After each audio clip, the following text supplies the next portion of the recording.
What if? What if you had a friend who died without knowing Jesus as their personal savior? What if he or she went to hell? What if one day you received a letter in the mail from beyond? A letter from hell. A letter from your friend in the flames of eternal torment. The following is a dramatic presentation. It was written by a fictitious high school student named Josh to a friend named Zach. Although Zach had every opportunity to tell Josh about Jesus, he didn't. They were best friends. They played soccer together, they went to classes together, they partied together, they shared their lives with each other. But there was one thing Zach held back from Josh: his personal relationship with Jesus Christ. The rest of the story is simple and sad. A few too many beers, a tragic drive home, a crash, a death, a funeral, a letter. Here is that letter in its entirety. A letter from hell.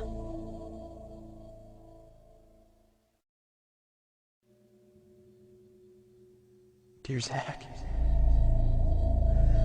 I died today. It's a lot different than I expected. You see, I always thought dying would bring me into a world that's foggy and hazy. But this place is crystal clear. It's even more real than my life on Earth. I can think. I can talk. I can even feel. Right after the wreck, I could feel my spirit leaving my body. It was the weirdest thing, Zach. I thought I heard you screaming out to me, man. I must have been just imagining things.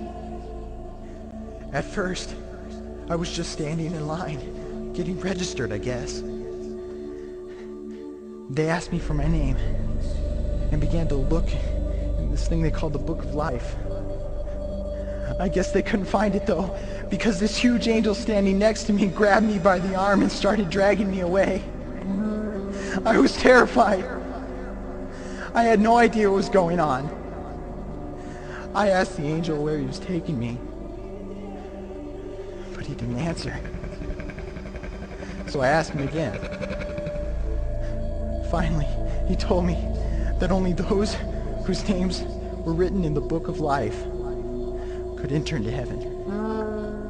And the rest would be condemned to hell forever. Man, I was scared. The angel threw me into some kind of holding cell where I've been sitting and thinking for a long, long time. Do you want to know what I've been thinking about? I've been thinking about you.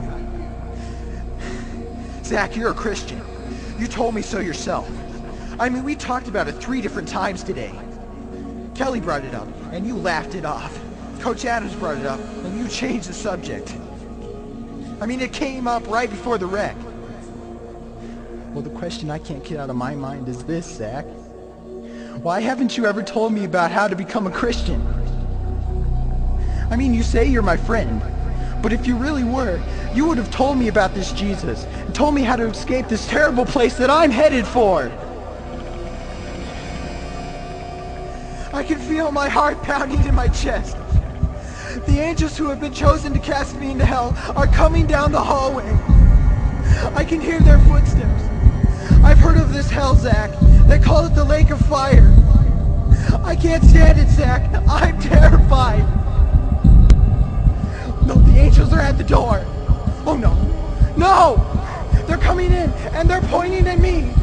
They're grabbing me and carrying me out of the room. I can already smell the burning sulfur and brimstone. I can see the edge of the cliff where hell burns. This is it. I am without hope. We're coming closer, closer, closer. My heart is bursting with fear. They're holding me over the flames. I'm damned forever. This is it. They have thrown me in. Fire, pain, hell.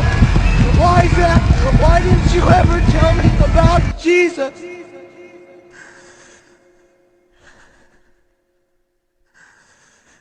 Signed, Your friend, Josh. Your friend, Josh. P.S. Welcome. Wish you were here. Wish you were here. Wish you were here. Wish you were here. Don't bother me. Don't bother me with souls to save. I have my own agenda. There's school to do, sports to play, important stuff to attend to. Don't bother me with my friend at work. He's got his own religion. I don't have time to change his mind. He'll make his own decision. Don't bother me with that little girl, the girl playing in the street. She's much too young to understand that the Savior she can meet.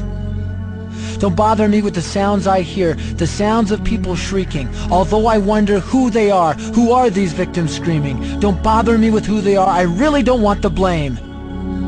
Because it's my friend at work and that little girl who from hell scream out my name.